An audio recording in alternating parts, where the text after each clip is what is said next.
Good morning, everyone. Sorry about the delay start. I'm Prasant Bhatt.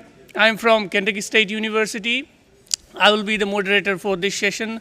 We have Bryce Baumann talking on topic organic strawberries, propagation to market. I'll leave the floor to Bryce. Please fill the form, what I gave you. You can leave the form on the table. Thank you.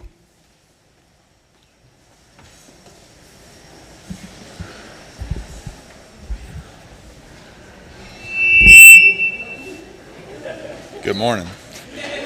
Let's see if I can adjust. Can you hear me? Is it good? Okay. Good morning, everybody. I'm Bryce Baumann, Lazy 8 Stock Farm, Madison County, just outside Berea. Currently have a CSA, sell at farmers market, sell wholesale, and also we've started growing custom plants for other farmers. So I'm here to talk about strawberries. I'll give you a little bit of history on my farming background. I started selling at the farmers market when I was 12 years old, selling sweet corn. And when I was in high school, I started an FFA project for U-Pick strawberry operation. And when I was young, I loved to read. It was pre-internet, but still loved to find information. I went to Berea College Library and I saw this book called How to Make $100,000 Farming on 25 Acres. I thought, that's my kind of book. I'm going to get so rich on the farm. And I read it multiple times. It was all about U-Pick operation. Having a U-Pick farm, so much of the labor in farming is in the harvest of the vegetables. You can grow the stuff and have people come to the farm and pick the stuff. And Booker T. Watley was, some people say he's the creator of CSA concept, so it's really inspirational to me to see this, to read this book. And the other thing, so I was on this journey to, as a high school FFA student, to have a U-Pick strawberry operation. And my grandfather, he subscribed to Progressive Farmer magazine. I'd always read Progressive Farmer every time. Sunday afternoons when we were at their house for lunch, I'd read a big stack of Progressive Farmers. And he had this flyer from 1983. It was the Aaron Strawberry, order form basically, and it had a grower's guide in it. And I'd read that, and I thought, man, I've got the U-Pick idea, and then I've found this information. This was before I even saw an extension bulletin. It was the first thing I saw, and it showed, had a great little grower's guide in there. What we needed to do. It was really concise. I kept it, and I looked at it just the other day to take these pictures. I thought, man, this is really good. It's super concise information on how to grow strawberries. And at the time, it was plasticulture was kind of a new thing. I didn't know anybody that was doing it.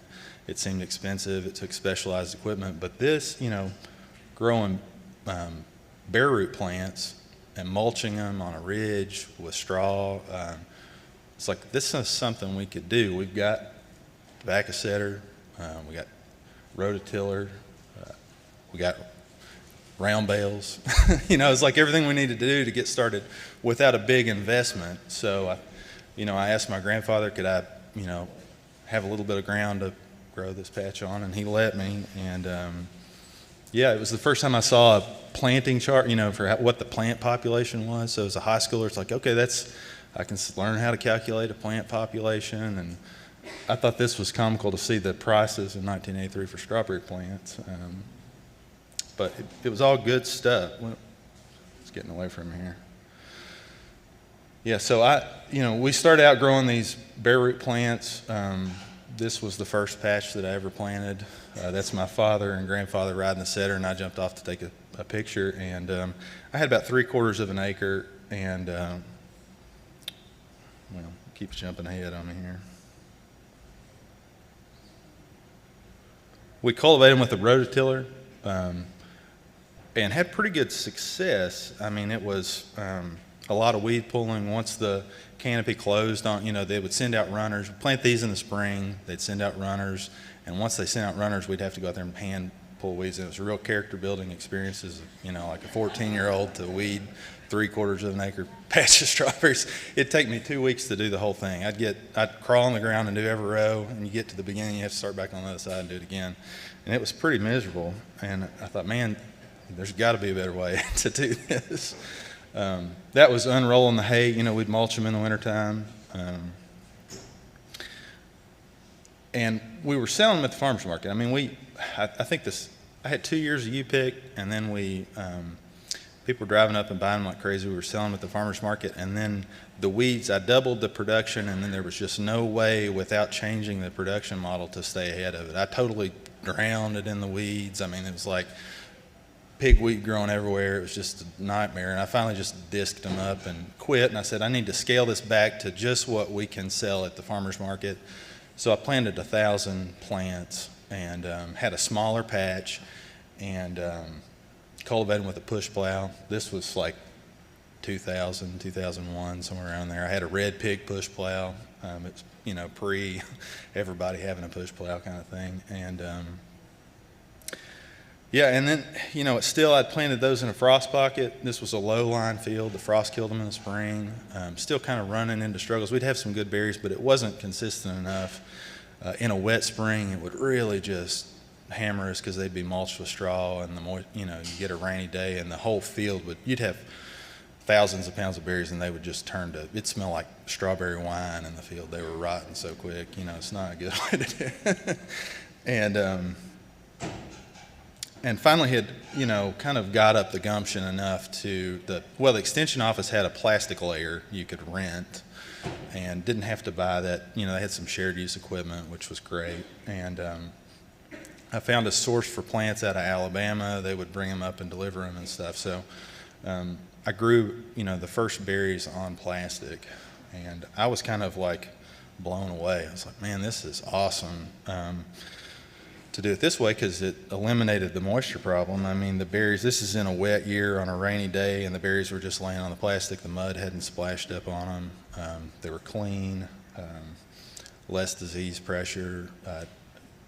Didn't have to buy straw. Straw was starting to get expensive, and it was hard to find. There were only 2 straw growers in the county, and they didn't combine their straw. It was just, rye that they were selling to the highway department to spread on construction projects. So it's full of seed heads and stuff, and I had spread some straw, and it just was like a field of rye after I spread that straw. And this we could buy a floating row cover and cover the plasticulture berries, and kind of eliminated that straw expense and all that work. And it was all kind of working out better, but it also was more expensive to raise these plants. There we are. We're uncovering the berries. It also, having the plasticulture speeds up the season. So with straw on berries, you can kind of delay the bloom a little bit. With black plastic, the soil, you got a little bit of a raised bed. The soil warms up faster in the spring. You've kind of got a little microclimate, and they're going to bloom earlier. And we were already susceptible to those late spring frosts. So this kind of created it's still it's like a new set of challenges beyond that. But the frost blanket worked well, and it also wasn't without its problems. I learned quickly that covering the field all winter with a row cover is like, if you want to grow a good crop of chickweed, the best thing to do is cover the field with the row cover all winter long and don't look at it. And then when you pull it back, one year I had a chickweed explosion. We looked at them, in December. We put the cover on them, and they looked great. And we pulled it off in March and looked at them, and you literally couldn't see anything but chickweed. It had completely covered the black plastic. It had grown over top of the strawberry plants, and it was an absolute nightmare. So it was so thick we were trying to pull it out, and it was just ripping the plants out of the ground. So we learned to kind of when to put the cover on, not to leave the cover on all winter, and a little bit about that. But we would still have to go in with a weed eater. We started with a weed eater, and that's, you get all the clippings on the plants, and that gets on the berries and stuff. So that didn't really work well. We would pull it back into the middle and then stomp on it, or we eventually bought a flail mower for the BCS to run down through there. And all those little tricks would help, but it's still kind of the core problem is you end up with a lot of money invested. It's a lot of plants per acre. It's, you've got all this black plastic. You got to keep the row cover. There's a lot of labor to harvest the strawberries. And it was like, I think I lost money on them 3 years in a row. And it was such a conundrum because it was a good product to sell at farmers market. They sold really well, but we still couldn't make any money off of them. And I saw a big part of that is just like we were trucking in plants from Alabama and paying shipping and stuff. Yeah, that's just another picture of cleaning up the weeds behind there. So how can we make it profitable? The biggest expense was the plants. So I thought we've got to learn how to grow these plants on our own. They're doing it somehow. Surely we can figure out a way to do it ourselves. This is how we used to get plants. We'd get a tractor trailer truck. They'd bring them up. And one time I ordered plants and it was already expensive. And then I didn't know I was going to have to pay a huge shipping bill. And the shipping bill was as much as the strawberry plants had been. And it was a time when I was like, I really couldn't afford, I could hardly afford the plants, much less pay a, $5,000 trucking bill or whatever it was. I mean, it was like a crazy amount of money. And so we started taking cuttings on our own. I read some, more publications about how to grow these plants on our own. And I thought, well, we've got, in the past when we had the bare root plants, it's, open ground, ridge culture, whatever, we were, I think we would buy 5,000 plants and do it. 5,000 plants would plant a lot of ground, and then the runners would, you'd plant them in the spring, and then they would multiply by putting out their runners and rooting and creating more plants. So you didn't have to buy the entire plant population for the acre. They would grow themselves. Took a little bit longer, but I thought, well, you basically to root your own cuttings, you just take those runner tips and put them under mist. So we harvested these out of our field. After the strawberry harvest was over, that's when they put their energy into putting out runner tips. And we went out and cut a bunch of tips and brought them back to the greenhouse and put them in our plug trays, which were left over from old strawberry plants. We kept our plug trays. We're sticking those in the potting soil. And then we would plant those out on plastic. How long? It's about 6 weeks, and I'll give you more details about all the specifics on the propagation, but that's the basic idea that we started with, was to, cut our own tips out of the field and not buy anything, and then we could control when we were getting the tips. They could be planted on time, which was also a big key for success, was getting them in the field early enough. And we wouldn't have to deal with anybody else but ourselves, which was part of the frustration of dealing with a company. You don't know when you're getting your plants. They show up on the weekend and you thought they were going to be here 2 weeks later, or they're 2 weeks late. It was always hard to kind of coordinate that. So it was a good concept, but the downside to that is, I'll go back to this, cutting your own is not without risk. Most tips come from Canada, where it gets cold enough in the wintertime to kill the anthracnose. Our own tips, we could bring in disease. I'm trying to get this thing to go back. Anyway, it won't go back, but you end up with some leaf spots. So we struggled to grow with our own cuttings and having our own production, cutting off of our own plants. We were kind of creating a little bit of a disease problem. I know some people have had success with it, but it's still quite a bit of labor to cut the tips and stuff, and we ended up kind of resorting to just buying tips in from Canada, so we had less of a disease problem. So we were kind of in the middle ground where we could buy some plant material but not have to pay all the shipping cost of bringing plants in. And that's kind of where we've settled now. We get the tips. I think ours come from Prince Edward Island,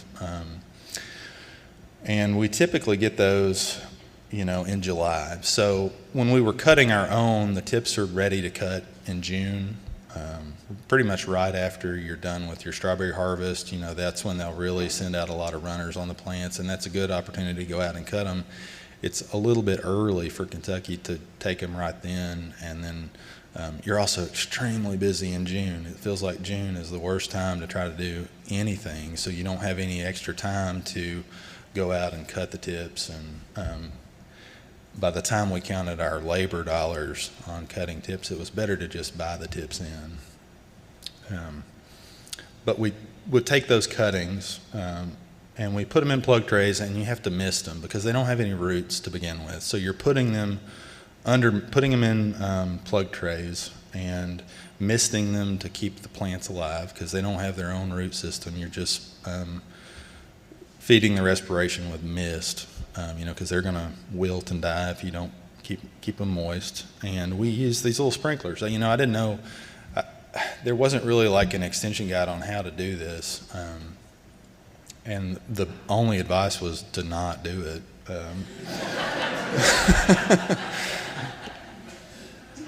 And these were just some, I don't even think, they weren't even really foggers. I didn't know if I needed the fog nozzles or the misting nozzles or the, sprinkler nozzles or whatever it was. And I just kind of went with what I had from a little salad. I had grown some salad greens in a high tunnel, and I had some of these extra misting tips, which were just kind of a multi-directional misting tip, and put them on I think it's 3 foot spacing. But those details you can work out on your own. The goal is to keep the plant wet all day long. It can never dry out before it develops a root system. And we do that with these irrigation timers. It has to be automated. There's no way you could do this without some kind of irrigation timer, and it has to be a propagation timer. It can't be just a normal irrigation timer because it needs to go down to the second rather than the minute intervals. And we started off, it's coming on it might run for 15 seconds every 15 minutes.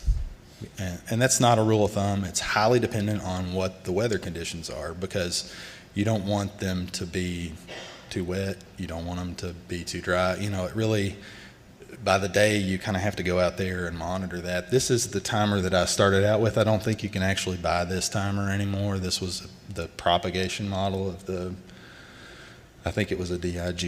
You can see the model number up there. You might be able to find one of those, and it'll control 4 zones. And basically that just runs a little 24 volt valve. I ended up buying this new one, which was a Toro. It gives you more zone control, and it failed the first year I got it. And then after it paid more money for that one, I thought, I got the better one. This junk also. Had to buy another one. They did replace it. It had like a 6-year warranty on it. But what I learned is you got to have a couple of those on hand, because if your system is entirely dependent on this. If this goes down, you will lose the plants in a matter of hours. It's not. There's very little forgiveness with this. That's a picture of a 24 volt valve. If you've never seen one of those, it's just a 2-wire valve that basically can run off of you can power it with a 9-volt battery on that. One of those controllers will open and close it with a magnet in there. It's a pretty slick way to water stuff in the greenhouse.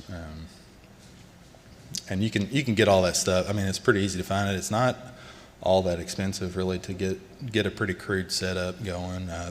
I've tried pressure regulators and all that stuff, and it never really, I end up just taking them off and controlling the volume and kind of dialing it in and watching it. It's less trouble than trying to use a regulator or something.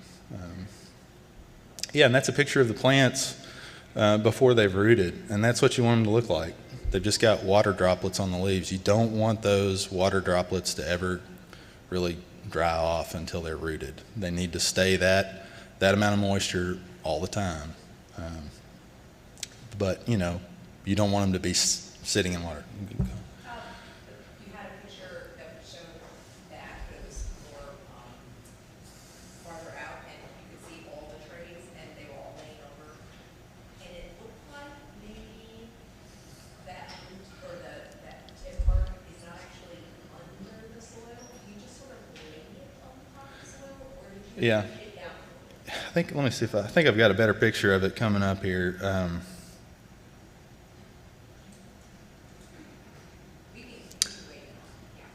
Let me go back one here. Yeah, so you basically, when you cut the runner tip off, you've got the runner tip comes out, and then you've got the plant growing up, and that's where the crown develops from, and the roots come out of that. And you cut the runner off, so you end up with a little bit of a tag on the plant, which is the remnants of the supply, growth on the thing, the actual runner. And that runner tip is what you stick down into the soil, and that's not where the roots come. The roots come from the little, I guess it's a node or wherever the crown develops on the thing. The roots will kind of grow out. You'll see the roots coming out the top of it, and then they'll bend down and go into the soil. So you can see the roots come out of it and go in, like a tomato. When a tomato has roots that come out of the stem, it's the same thing with the strawberry plant. So you can really kind of see what you're doing and watch it. That's why it's such a kind of a delicate thing. This is something that I've never used, but I've always been curious about. I don't know what the right term, they call it the electronic leaf. It's basically it's a controller for that irrigation valve, and this little piece of screen on the tab that sticks out, that will get wet from the sprinklers and tip down with moisture on it, and then as the air dries off the screen, it will raise up, and when it dries off, it will turn the valve back on to turn the sprinklers on, which would give you kind of some physical control of the actual conditions and modulate itself according to the conditions, which I think is a pretty ingenious system. It's super simple. It's just one little switch that relies on moisture to dry it off. Like I said, I've never used one of these. I've always kind of been of the mindset that if I had that, I'd probably look at them less, and you need to look at them like 4 or 5 times a day. Every time I walk by the greenhouse, I go in there and look at them. It doesn't take long, but that's how you catch the mistakes, and it's such a kind of a tedious 3 or 4 weeks there before they've rooted that you need to look at them.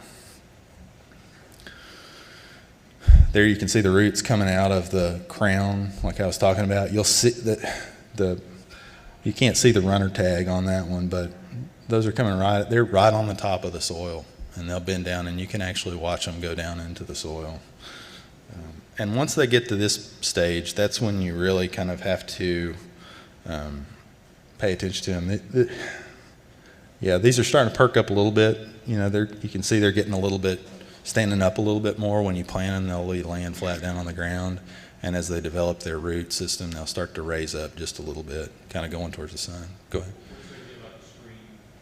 That's to keep them up. This greenhouse has concrete floor in it, and I did not want them to sit in standing water and have disease risk from what might ever be, what might be on the concrete. And we use these screen tables in the greenhouse already, so I thought, well, I'll just lay these on the floor and get them up out of where the water might pool. Because it's going to keep them wet enough, you're going to have moisture coming out the bottom of them, because the irrigation's come on every 15 minutes. So you don't want them to dry out, but you don't want them to be in standing water. That one's got shade cloth on it, and we'll take it off sometime. It's one of those things where you may want the shade cloth on, you may want it off. There's never just this is exactly how you do it. You kind of have to adjust to the conditions, because you don't want them to get leggy on you. You want them to get plenty of sunlight. You want them to have good sanitation with lots of UV light in there. So we'll put it on, and then we'll take it off, and it's kind of a back and forth situation. I've seen people that have done them outside. We've always done them in the greenhouse, because these plants they're super delicate. I mean, they're just barely in the soil, and if the crown is not touching the soil, they're not going to root. That root is not going to make it down into the soil. It'll dry up before it gets into the soil. So I don't want the wind blowing them out of the trays or disrupting them. So we really try to keep them. I've got a little bit of polycarbonate up on it's got a roll up side, but it's got polycarbonate on the bottom to try to keep the wind down right at the plant level. Yeah, there's another picture of them. Just they're staying wet. This is on landscape fabric. Some of our greenhouses have gravel floors in them, and we put landscape fabric on the gravel. we'll clean that up quite a bit before we put the plants in there, but the gravel allows the moisture to run away from them, so they're never in standing water.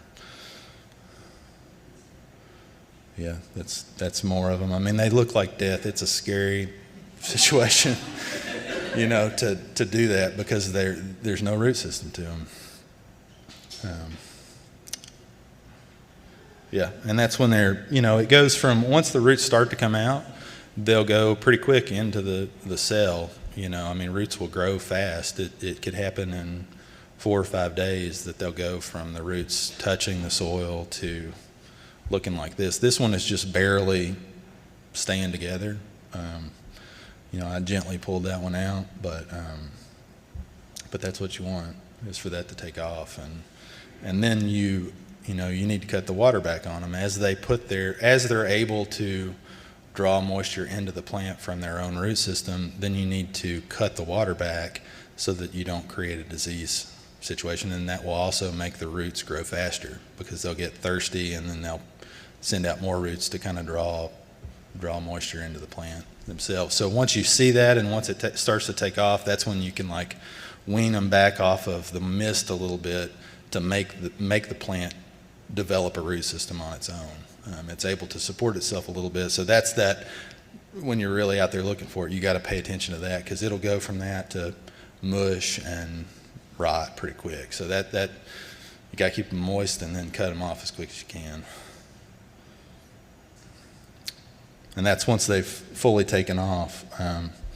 We're down to probably 3 waterings a day on those. Hitting them in mid-morning so they dry out a little bit, mid-morning, middle of the day, and then late afternoon. And I think once we've got them in there, we'll water them a couple times a day right up until we plant them. We never do one watering a day on those because they'll start drawing out a lot of moisture, and as everyone knows, once the trays get dry, it's really hard to get them wet again. We primarily, because we're selling plants to people, everybody wants to know. We'll offer 5 varieties, and people say, what variety? I want to try this variety, or I want to stagger my planting so that extend the harvest longer.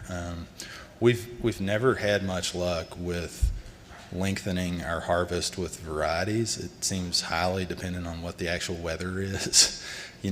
Sometimes we primarily grow Chandler for ourselves, which is the most common variety. There's Sweet Charlie and Camarosa, and Ruby June is a new one that everybody's on right now.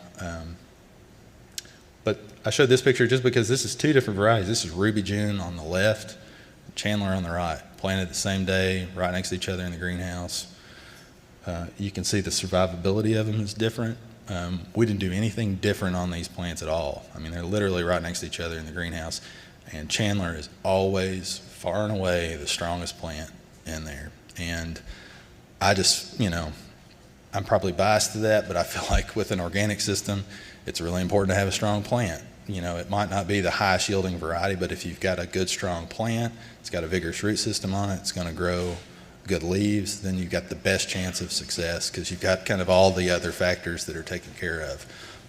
Nothing else about our production system is perfect, so we kind of need some inherent security within the plant. So that's just a good, strong plant that I feel like grows the strongest plant in the field, and it's the most vigorous leaf growth, so it provides good protection from sun scald and some of these other things that are going to give you problems.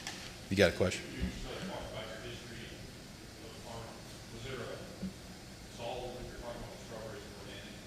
Not the entire time. When I started off with bare root, it was just, we weren't doing anything. I didn't spray anything on them, but we've certified organic since 2013. Yeah. That's my daughter in the greenhouse, and it's fun to find strawberries in the plants. They will start to bloom a little bit. We try to pinch those blooms off, but every now and again, one makes it through. And she picked that one this fall in the greenhouse. It felt really special to have a strawberry in August.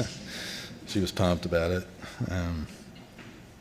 So do you have any other questions about propagating? I've got some other things I want to say just about things we've learned about growing strawberries over the year, which I feel like are really good things, but I won't talk as much about propagation now. So if you've got anything specific about that. Just real quick, you were talking about those Toro sprinkler systems and how you had to have multiple of them. Is there a way to easily transfer the program, or do you have to reprogram it every time? You can do, they do have the Toros have a little USB port on them, but I'm not smart enough to know. I can hardly get the thing programmed to to do that. It's just super to know which valve and what the cycle time, you know, it's not intuitive. And the menus, you know, you're using like the back button 10 times and then it's hard. It's every time I have to read the manual every time. It takes about 2 hours to do, you know, to get it set up right. The easiest ones are those DIG battery powered valves, which just are a single zone. And in some ways I like those better because it's just one unit that you could move around. You could put it out in the field if you needed to. And to just have several of those single valves with the controller that just controls that one valve on it, and it's battery powered, so if you know, you can put it anywhere and it's going to work for you. Have you experimented at all with getting the runners where you get into a started hot plow so it has to Yeah, we haven't. We did 100,000 transplants last year, and it was just, you know, you could probably do that. It'd be a great way to do it if you've, you know, they'll root like crazy. You know, as soon as, even on the plastic culture, if the runner goes off the edge of the plastic, it'll root right beside the, you know, they're vigorous rooters. They want to put roots down. So yeah, they would totally do that. It's not to the scale that we're at. What percentage of strawberries worldwide are all cloned like this versus seed? I mean, I think any plugs that are grown this way. I mean, they do grow some from seed. I know you can grow some ever-bearing varieties from seed. Elon, I know I've seen some strawberries that you can buy strawberry seed from and people do it, but I don't know about commercially. I think typically it's done with either bare root plants or plugs. How often do you pull up the mother plant? We replant, on plastic culture we replant every year. You know, that's a big part of the expenses. You've got to do this, but in an organic system it really, you know, you got good field sanitation that way. You have less disease problems that are coming into them. The fields stay clean. The black plastic, which is the worst, I hate black plastic. You know, we're using black plastic on 2 crops now. Everything else is grown on open ground. Those 2 crops are eggplant and strawberries. And if you don't take the plastic out, I've let some strawberry fields try to go 2 years on it. And the plastic is a nightmare. And it's also part of the organic regulations that you remove the black plastic after each season. So to grow organic strawberries, you need to take the plastic out of the ground. Yeah. Bryce, my question was about what if you could talk about the process of your plants being certified organic, even though the tips that you're buying are not organically grown. Is that correct? And is there any nuance to that exactly? So if we can get organic tips, we use organic tips. Last year we had organic tips. This year they were certified, a stamp certified organic tips on them. The challenge that we've run into is that whoever we deal with, they say that they're not available, you know, and sometimes we've not gotten those tips until September. And if we don't get the tips from the grower in Canada until September, there's no way we can be successful in Kentucky. So I don't know what the reason is. I don't know why they always say, well, organic crops grow slower, and that's never been my experience. So I don't know why they say that they can't get organic tips to us in a timely manner, but that would be our goal, is to have certified organic tips. They're just sometimes not available at that time. So that's the only, you know, caveat to that, and it would just be the same exclusion as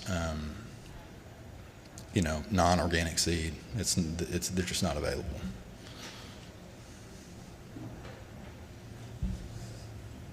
Any other questions before I move on there? So kind of one theme I've got on the farm. Like I said, reducing our black plastic use is a pretty big priority for us. We hate cleaning it up. We hate buying it. We hate, one of the most depressing things I do is to go to the landfill with a trailer load of black plastic and dump it off. It's just awful. We hate cleaning it up. It gets black widow spiders underneath it. I mean, there's nothing good about it. Except that you can grow good crops on it. I've tried to increase the density of our crops across the farm, and when I started off, so we're on 6-foot centers across the whole farm. Everything's on 6-foot centers, and I use that plastic layer from the extension office for a long time. It was just a standard old rain flow plastic raised bed plastic layer, and talk about pain. I could never lay good plastic with it. It would hardly get in the ground. It wouldn't pull right. All of our land, has some fall to it. It's kind of hilly. It undulates. So you drive across the field, and it's like on one side the tractor's driving downhill and it's working good, but then when you go uphill it wonks around, or if you tilt to the side a little bit, the tail drags around. And I could just never, it was just one of the most frustrating things. And I ended up buying, because drainage was never an issue for us, we didn't really need to be on raised beds. I bought the flatbed plastic layer that'll lay 5-foot wide plastic. It was a lot cheaper. I got a double drip attachment for it, and I've been so satisfied with that. It's super easy to lay plastic with. It's a cheap machine. It's lightweight. I didn't need to put big weights on the front of the tractor to keep the nose down. So just all around that, I was never able to lay, plastic that was that straight or that easy with a machine that was so cheap. I was thinking I needed to buy the hydraulic row track and all this other crap that was going to cost like, $8,000 or $9,000 for the layer. And I think this one was $1,600 or something, and it does a great job. It's a rain flow. It's just the rain flow flatbed layer. It stays tight in the ground. It never wrinkles. I really like it. And it also allows us with a much wider bed. So that's like a 40-some, it's 60-inch wide plastic. So it gives us a pretty wide bed top. We grow 4 or 5 rows of lettuce on top of that bed. And we've started to increase the density of our strawberry plantings. So this year we did 3 rows. In the past we've only done 2 rows of berries on the plastic. We did 3 rows this year, and I think that the higher density of plants will provide better leaf cover. Not so much that they don't dry out, but that we have less sun scald, because can be a problem on a hot spring with berries laying on black plastic. They just cook. So having a little bit more leaf cover, I think, will help prevent sun scald. Yeah.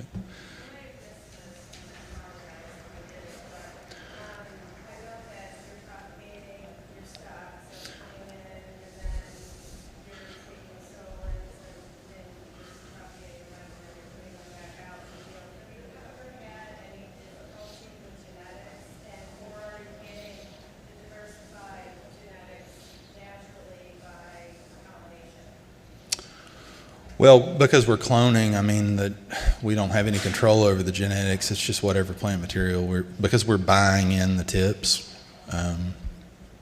We're kind of at the mercy of them. It's the variety selection, I think, that makes a difference. And like I was saying, they're really hot on Ruby June right now, and I was super excited because all the growers, everybody said, man, Ruby June's awesome, and I'm really hoping that it is. But when you look at the Ruby June plants beside the Chandler plants, it's like, why would you ever pick Ruby June when they look this different? So yeah.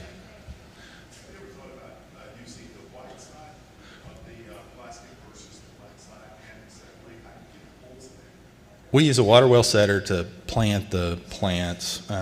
So yeah, it just punches a hole in the black plastic. We have tried the white to delay the berries to increase the season length, and something about maybe the reflectivity of the white plastic, it cooked the berries and they had more, I think the white plastic one year they were covered up in maybe that spotted wing Drosophila maggots or something. I mean, it was like they were nasty and sunburned worse than the ones on the black plastic. So I was like, I'm not going to buy this white plastic. Again, just trying to keep the expenses down. It seems like it's so weather dependent. That's the luck of the draw on that. We've picked from a black plastic single variety strawberry patch for 8 weeks in the spring. And sometimes we picked for a week and a half. It's all about how hot it is, how much moisture you've got, kind of at the mercy of what the season is for us. Have you ever used black fabric between the rows to not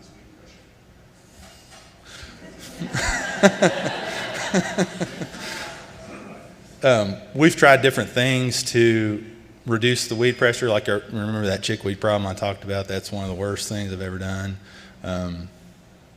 I tried this in some field tomatoes one time, and I wasn't too impressed, but it does work great in strawberries.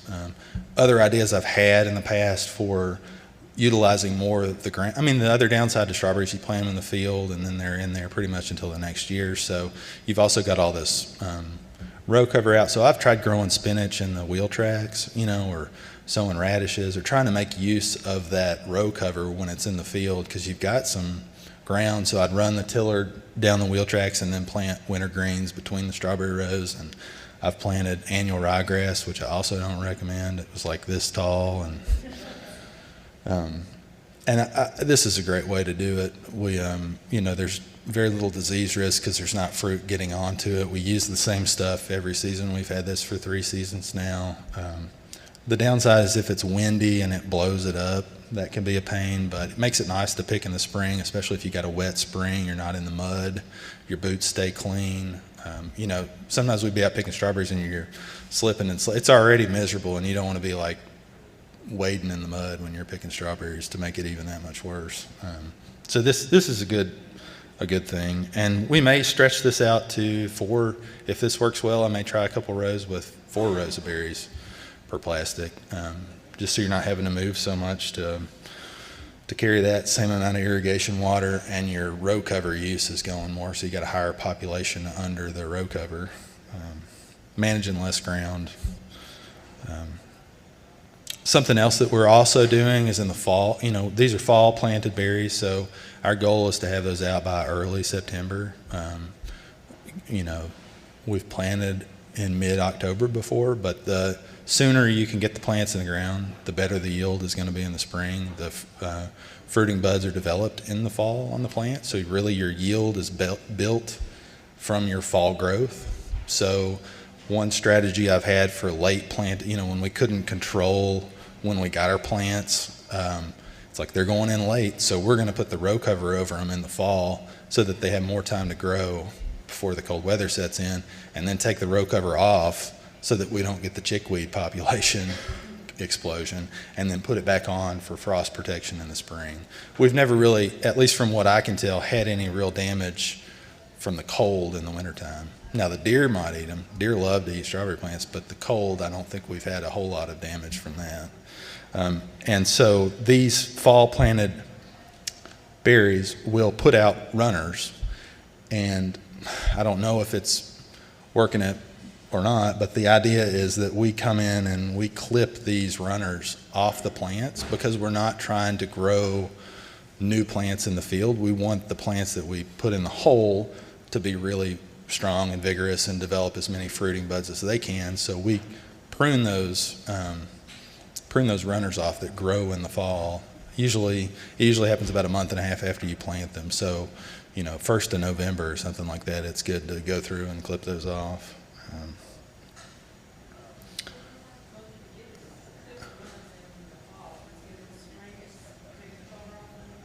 Right, that's correct. Yep. We will plant those in the fall, and then they will fruit the next spring. And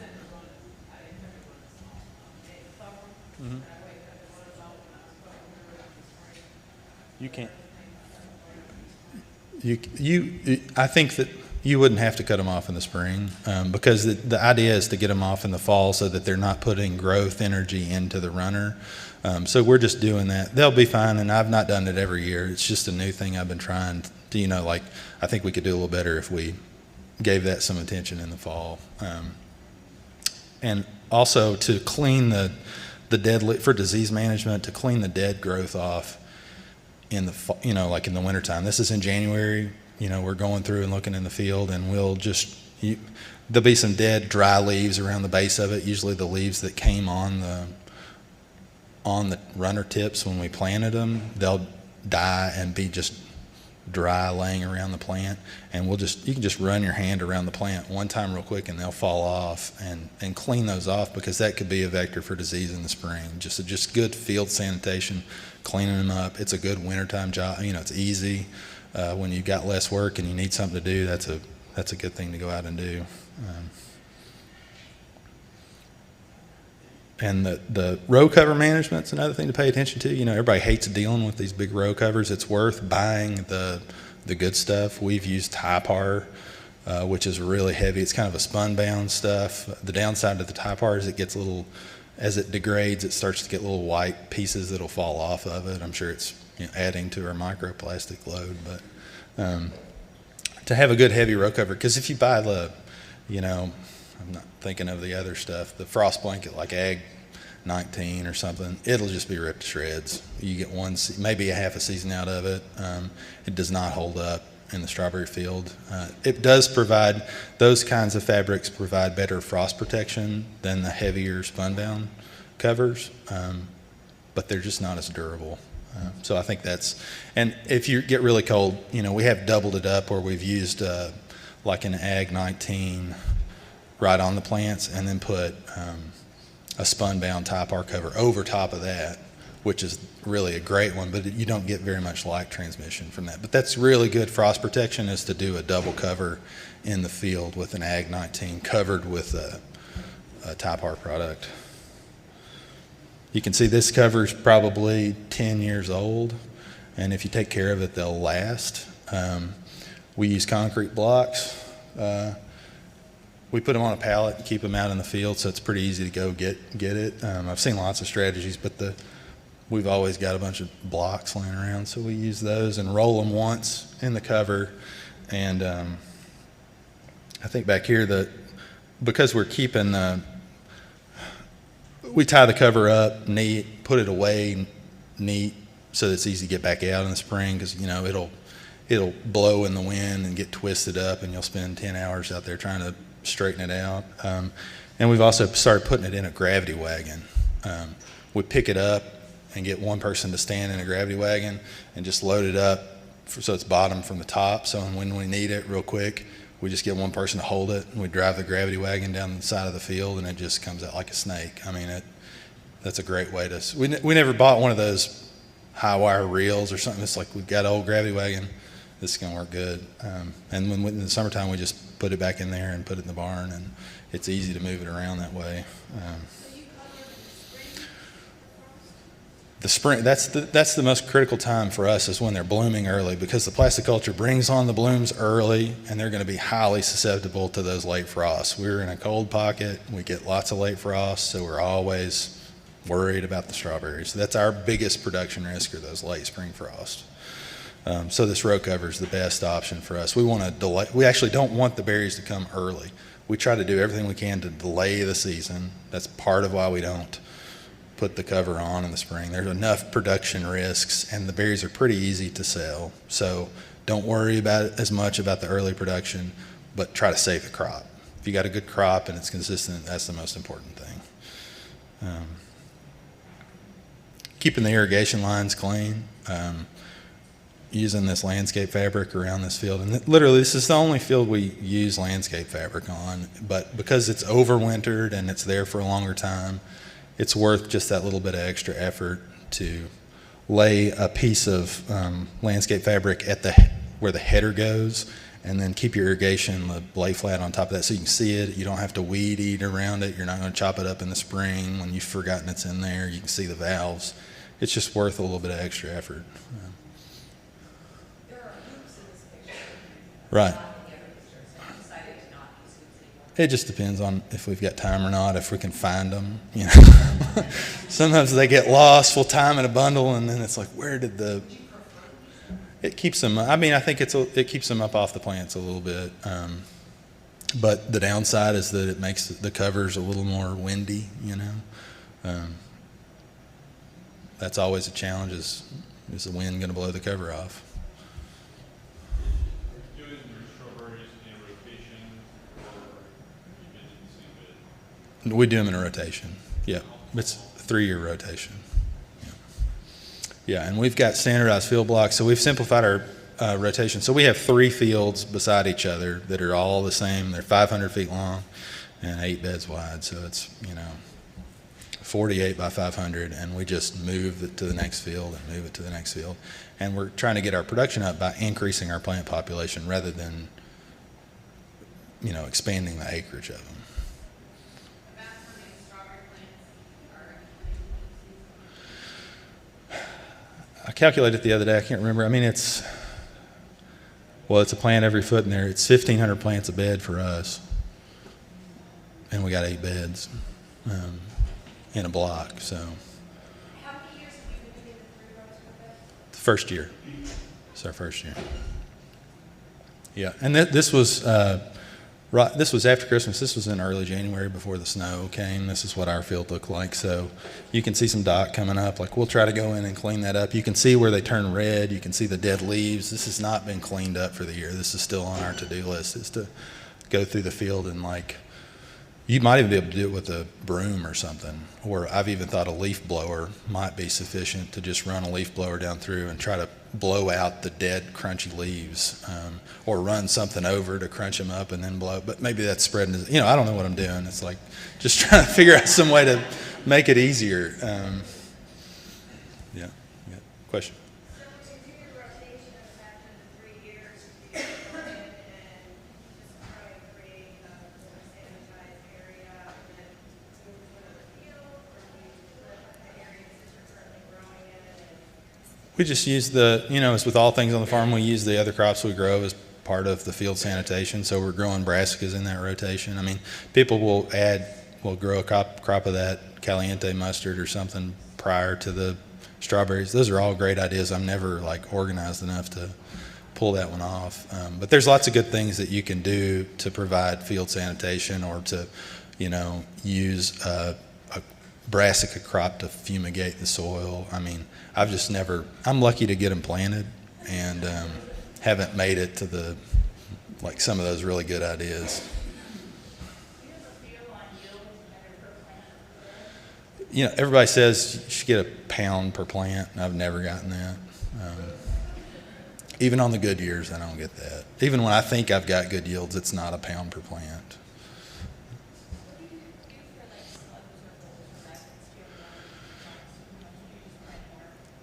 We don't have any loss from those, the slugs. Now, when we were growing the bare root plants and using straw to mulch it, there's a lot more opportunity for those kinds of problems. But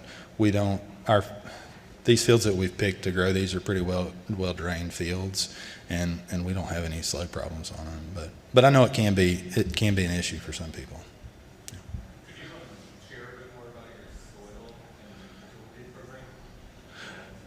Yeah, it's just, we try to keep good. The soil is just it's just the same kind of soil that most people in central Kentucky have. It's nothing crazy. Yeah, it's a little bit acidic. It's just a pretty good loam soil, not clay. And we have used some of that fertility berry fertilizer in the past. We use, composted chicken litter fertilizer, the replenish stuff, because it's easy to get. And then we do get a soil test every year on these. And I've learned that one thing to really pay attention to is the boron in the soil, because that can lead to those deformed berries. They kind of have a pinched end on them. So I think on all of these fruit crops, paying attention to the micronutrients is really important. And boron is the one that I've experienced issues with and have given a little bit more attention, but it's not, I'm not doing anything too crazy. We put a little bit of that fish fertilizer in the water when we put them out. And I know that some fall nitrogen, having nitrogen in the fall is important because you want to grow a big plant quickly, and that's when the nitrogen cycle is dipping down. So just having good, strong fall growth, paying attention to that is important. With regard to the boron, are you saying shortage is a problem or the next? Shortage. Yeah, that was just one more picture of Larry, or I've got a picture of Larry and Beth. I had to put that on there, and Beth left. This was them getting their plants from the farm this year. But yeah, it's a fun crop to grow, but it's not without risk. It's highly, it's never going to be super profitable, but it's highly popular. That's basically how I got my customers, is because we were known for growing strawberries back from that FFA project. People would come to the farm, they'd do U-pick, and we kind of, people learned about us doing that in our town, and we've always tried to have good strawberries, even though they don't make a ton of money. It's a great thing for people to buy.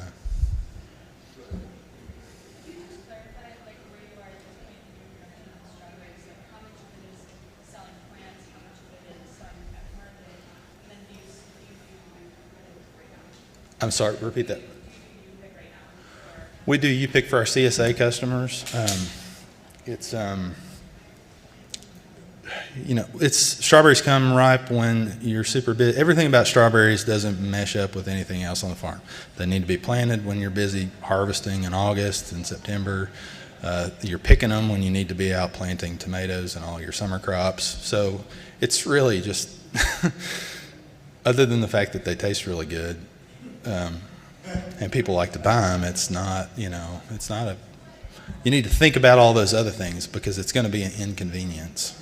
But your customers are going to think that it's really convenient because they can't buy berries like that in the store. So it's as much about marketing and getting customers and making a name as it is just about trying to have a profitable crop.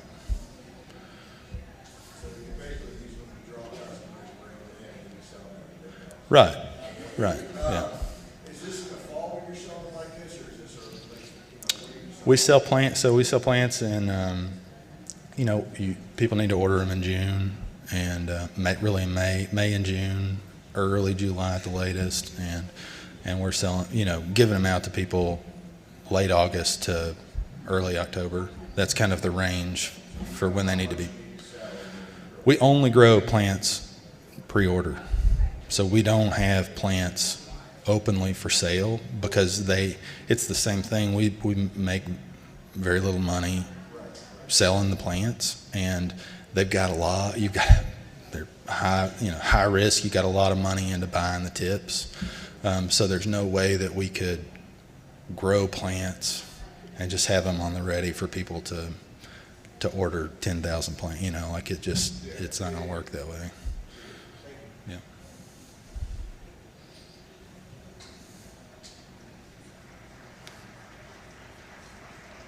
Yeah.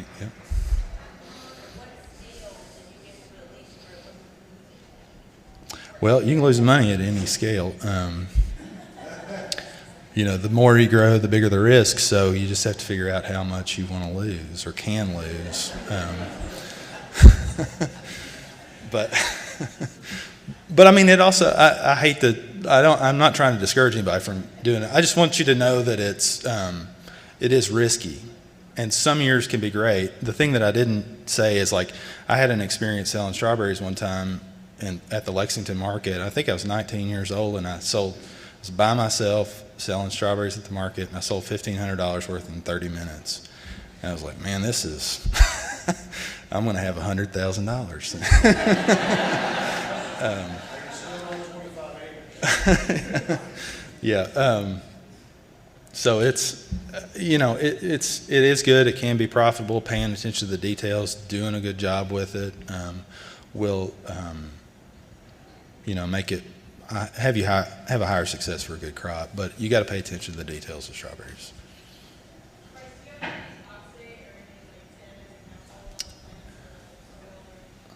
I have tried using some oxidate, kind of as a preventative fungicide.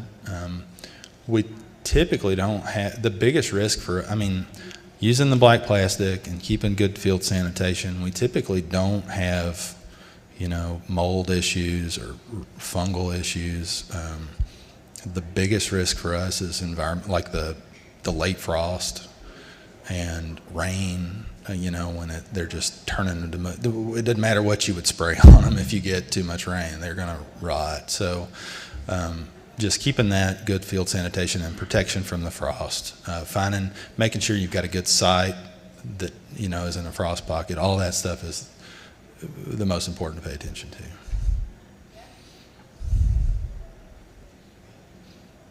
Yeah. Any other questions? Go ahead. So you rotate your field every year?